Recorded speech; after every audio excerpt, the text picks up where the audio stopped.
Pemirsa Khazanah, tahukah kita bahwa Nabi menyatakan bahwa kelak pada hari kiamat, matahari dan bulan akan dimasukkan ke dalam neraka? Abu Hurairah radhiyallahu anhu menuturkan bahwa Nabi SAW bersabda, matahari dan bulan akan menjadi 2 ekor sapi jantan yang diderumkan melingkar di neraka pada hari kiamat kelak. Hadis riwayat Tohawi, Bazar, dan lain-lain. Abu Daud At-Tayalisi juga meriwayatkan dalam kitab Musnad dari Anas radhiyallahu anhu bahwa Nabi SAW pernah berkata, sesungguhnya matahari dan bulan adalah 2 ekor sapi jantan dengan kaki patah yang berada dalam neraka. Dalam Sahih Bukhari, hadis ini juga diriwayatkan, namun tanpa menyebutkan bahwa matahari dan bulan pada saat itu berubah wujud menjadi 2 ekor sapi jantan. Nabi SAW bersabda, matahari dan bulan akan digulung pada hari kiamat. Demikianlah kelak pada hari kiamat, matahari dan bulan akan dimasukkan ke dalam neraka. Namun yang menimbulkan pertanyaan selanjutnya adalah, apa dosa matahari dan bulan sehingga dimasukkan ke dalam neraka? Bukankah matahari dan bulan memiliki manfaat yang sangat penting bagi bumi? Panas yang dikirimkan oleh matahari dalam kadar yang tepat adalah sumber utama bagi kelangsungan hidup segala jenis organisme yang ada di bumi. Karena panas itu pula, air yang ada di bumi tetap cair hingga dapat digunakan oleh manusia. Hembusan angin, hujan, cuaca, dan iklim juga tidak akan ada tanpa panas matahari. Untuk mengolah makanannya, tumbuh-tumbuhan juga memanfaatkan cahaya matahari, sehingga tumbuhan pun dapat berkembang serta menghasilkan oksigen yang berperan sebagai sumber pangan bagi hewan dan manusia. Selain itu, energi matahari secara tidak langsung juga membantu mengubah makhluk hidup yang sudah mati menjadi fosil yang menghasilkan minyak bumi dan batu bara sebagai sumber energi. Tak dapat dibayangkan keadaan bumi tanpa matahari. Bumi akan gelap gulita dan beku. Tanpa matahari, tak akan mungkin ada kehidupan di muka bumi. Manfaat bulan bagi bumi juga sangat besar, di antaranya adalah acuan untuk menghitung kalender. Tapi yang lebih penting dari itu adalah bahwa gravitasi bulan berpengaruh terhadap air yang ada di bumi. Berkat gravitasi itu, perputaran siklus air laut menjadi seimbang. Posisi bulan yang searah dengan bumi akan mengakibatkan pasang air laut. Bulan juga melindungi bumi dari hantaman benda langit seperti komet dan asteroid. Dengan gravitasi dan gaya magnetiknya, bulan selalu siap menghadang benda-benda langit yang sedang meluncur menuju bumi. Bahkan bulan juga membantu menstabilkan kemiringan sumbu bumi serta menstabilkan musim. Singkat kata, bentuk-bentuk kehidupan di bumi tanpa bulan akan memiliki pola aktivitas yang berbeda. Demikianlah matahari dan bulan merupakan unsur utama dari keberlangsungan hidup di planet yang sama-sama kita diami ini. Dengan manfaat matahari dan bulan yang demikian besar seperti itu, tentunya sangat janggal jika kemudian disebut Nabi SAW keduanya akan masuk neraka. Apakah memang matahari dan bulan pernah kufur dan tidak tunduk kepada hukum Allah Subhanahu wa Ta'ala sehingga pantas menerima akibat dimasukkan ke dalam neraka? Sebenarnya apa dosa keduanya? Sebagian ulama menyatakan bahwa matahari dan bulan dimasukkan ke dalam neraka bukan untuk disiksa, melainkan untuk dijadikan bahan bakar. Inilah yang ditegaskan Imam Suyuti. Matahari dan bulan yang dimasukkan ke dalam neraka tidak mesti disiksa, karena di dalam neraka juga ada malaikat, batu, dan lain-lainnya yang berfungsi untuk menyiksa atau alat siksa bagi penghuni neraka. Di neraka ada malaikat yang kejam, ular yang ganas, kalajengking, batu, besi, dan lain-lain, termasuk matahari dan bulan. Semuanya tidak akan disiksa di sana, tetapi sebaliknya, mereka malah dijadikan alat penyiksa bagi para penghuni neraka secara mengerikan, baik dari kalangan manusia maupun jin. Sebagian ulama yang lain berpendapat bahwa dimasukkannya matahari dan bulan ke dalam neraka karena dahulu keduanya pernah disembah oleh sebagian manusia. Jadi 2 benda langit itu dimasukkan ke dalam neraka untuk menunjukkan kepada orang-orang yang dulu pernah menyembahnya bahwa ternyata yang mereka sembah selama ini adalah benda mati, bukan pencipta alam semesta. Imam Khattabi menjelaskan, matahari dan bulan dimasukkan ke dalam neraka bukan untuk disiksa, tetapi untuk mencela atau menunjukkan kesalahan orang-orang yang dahulu menyembahnya, hingga menyadari bahwa penyembahan mereka pada kedua benda langit itu adalah batil, tidak benar. Imam Qurtubi mengatakan memang demikianlah diriwayatkan, matahari dan bulan akan berubah menjadi 2 ekor sapi jantan. Keduanya dimasukkan ke dalam neraka karena pernah dijadikan sembahan selain Allah oleh sebagian orang. Akan tetapi, neraka bukan tempat azab bagi keduanya, karena matahari dan bulan tidak bernyawa. Keduanya dimasukkan ke dalam neraka supaya orang-orang yang kufur semakin bungkam. Ternyata yang dulu mereka sembah ikut dimasukkan ke dalam neraka. Ada juga ulama yang mengatakan bahwa matahari dan bulan memang diciptakan dari neraka, sehingga ketika dimasukkan ke neraka pada hari kiamat kelak, seolah keduanya tengah kembali ke tempat asalnya. Wallahu a'lam.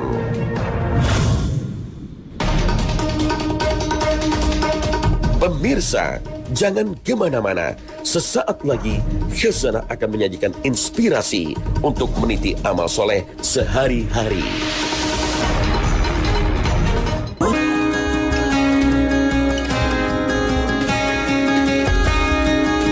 Ratusan boneka-boneka ini bukanlah produk baru, melainkan boneka bekas pakai yang tengah dirapikan dan dikemas ulang. Bukan pula untuk diperjualbelikan, namun untuk diberikan kepada anak-anak yang kurang mampu. Sudah 2 tahun berjalan, Risma Norman dan Nawawi suaminya mengumpulkan mainan-mainan bekas ini. Ada boneka, mobil-mobilan, peralatan masak mainan, buku bacaan anak, buku gambar, bahkan krayon pun ada. Semuanya mereka kemas semenarik mungkin. Selain untuk mereka salurkan ke panti-panti asuhan, mainan ini juga akan mereka salurkan pula kepada anak-anak korban bencana. Ya, awalnya itu mainan-mainan pribadi. Pas saya pisahkan media sosialnya di @sedekahmainan, banyak orang yang berminat mau sumbang juga. Akhirnya kita cari-cari tempat untuk penyalurannya yang tepat kemana gitu. Awalnya kan istri saya kan ngajar anak jalanan ya, anak-anak. Ketika dia ngajar anak jalanan, ternyata tuh anak-anak yang diajar tuh lebih semangat belajarnya. Lewat mainan. Kami berdua melihat bahwa anak tuh ternyata semakin bersemangat belajarnya ketika dia ada mainan gitu. Dan saya juga terinspirasi ngelihat anak-anak yang belum tentu mereka, semua anak itu di Indonesia itu bisa punya mainan, nggak semua anak itu beruntung gitu. Akhirnya dengan adanya program ini, alhamdulillah anak-anak bisa punya mainan. Ide pengumpulan mainan bekas ini awalnya adalah niat untuk membantu proses belajar bahasa Inggris bagi anak-anak didik Risna Rosman dan Nawawi suaminya. Sebuah kelas kecil yang beranggotakan puluhan anak jalanan di kawasan Cikapundung, Bandung. Sebelumnya, pengajar bahasa Inggris konvensional yang mereka berikan kepada anak-anak jalanan kurang mendapat respon. Sebab anak-anak didik mereka sudah lelah dengan aktivitas mencari nafkah sehari-hari. Beberapa boneka tangan sebagai pendukung metode bernyanyi dan berdongeng pun masih kurang memadai. Hingga Risna Norman dan Nawawi akhirnya mencoba mengumpulkan berbagai mainan bekas sebagai peraga dari kerabat dan kenalan mereka. Tak mereka sangka pengumpulan mainan ini mendapat respon luar biasa. Berkat penyebaran di media sosial, setiap hari mainan bekas yang mereka terima pun semakin membludak. Hingga pasangan suami istri ini memutuskan untuk membantu menyalurkan mainan-mainan ini kepada anak-anak kurang mampu. Kini dengan bantuan beberapa volunteer, usaha ini terus berkembang. Dan rumah tinggal di Bekasi ini pun harus mereka sulap menjadi kantor sekaligus base camp mainan bekas yang mereka tampung. Sedekah memang tak harus berbentuk uang. Sekedar meringankan atau membuat orang lain berbahagia juga adalah sedekah. Inilah yang tertanam kuat di benak pasangan suami istri ini. Mainan-mainan bekas layak pakai ini mereka anggap sedekah yang harus mereka salurkan kepada orang-orang yang membutuhkan. Ada kebanggaan tersendiri ketika orang yang menerima sedekah tepat sasaran seperti anak-anak panti asuhan di Bilangan Depok ini. Raut bahagia begitu tampak nyata saat mereka menerima bingkisan yang tak biasa. Biasanya jarang ada yang ngasih mainan banyak, tapi sekarang ada yang ngasih mainan banyak. Aku sangat senang. Dan banyak mainan, ada ini, dan juga ada ini. Bersedekah tak sekedar soal materi kebutuhan pokok, sandang, ataupun tempat tinggal. Membuat anak-anak yatim, anak-anak korban bencana, dan anak-anak kurang mampu lainnya menjadi tersenyum juga merupakan sebuah sedekah. sebuah sikap positif yang wajib kita contoh.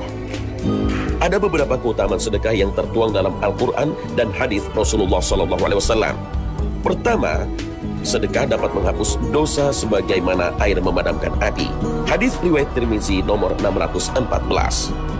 Kedua, bersedekah bisa membawa berkah pada harta yang dimiliki sesuai dengan hadis Rasulullah SAW yang berbunyi dari Abu Hurairah radhiyallahu anhu bahwasanya Rasulullah SAW bersabda, "Tidaklah sesuatu pemberian sedekah itu mengurangi banyaknya harta. Tidaklah Allah itu menampakkan seseorang akan sifat pengampunannya, melainkan ia akan bertambah pula kemuliaannya. Juga tidaklah seseorang itu merendahkan diri karena mengharapkan keridhaan Allah, melainkan ia akan diangkat pula derajatnya oleh Allah Azza wa Jalla." Hadis riwayat Muslim. Ketiga, janji Allah akan melipat gandakan pahala bagi mereka yang bersedekah. Sesungguhnya orang-orang yang bersedekah, baik laki-laki maupun perempuan, dan meminjamkan kepada Allah pinjaman yang baik, niscaya akan dilipat gandakan kepada mereka, dan bagi mereka pahala yang banyak. Al-Quran Surah Al-Hadid ayat 18. Keempat, Allah telah menyiapkan pintu surga khusus bagi mereka yang bersedekah. Abu Hurairah berkata bahwa beliau pernah mendengar Rasulullah SAW bersabda, "Barang siapa yang berinfak dengan sepasang hartanya di jalan Allah, maka ia akan dipanggil dari pintu-pintu surga. Hai hamba Allah, inilah kebaikan. Maka orang yang termasuk golongan ahli solat, maka ia akan dipanggil dari pintu solat. Orang yang termasuk golongan ahli jihad akan dipanggil dari pintu jihad. Orang yang termasuk golongan ahli puasa akan dipanggil dari pintu Ar-Rayyan. Dan orang yang termasuk golongan ahli sedekah akan dipanggil dari pintu sedekah." Hadis riwayat Bukhari. Dan yang kelima, dengan bersedekah kita dapat terbebas dari siksa kubur. Barang siapa meletakkan tangannya di atas kepala anak yatim dengan penuh kasih sayang, maka Allah akan menuliskan kebaikan pada setiap lembar rambut yang disentuh tangannya. Hadis riwayat Ahmad, At-Tabrani, Ibnu Hibban, dan Ibnu Abi Aufa. Wallahu a'lam bissawab.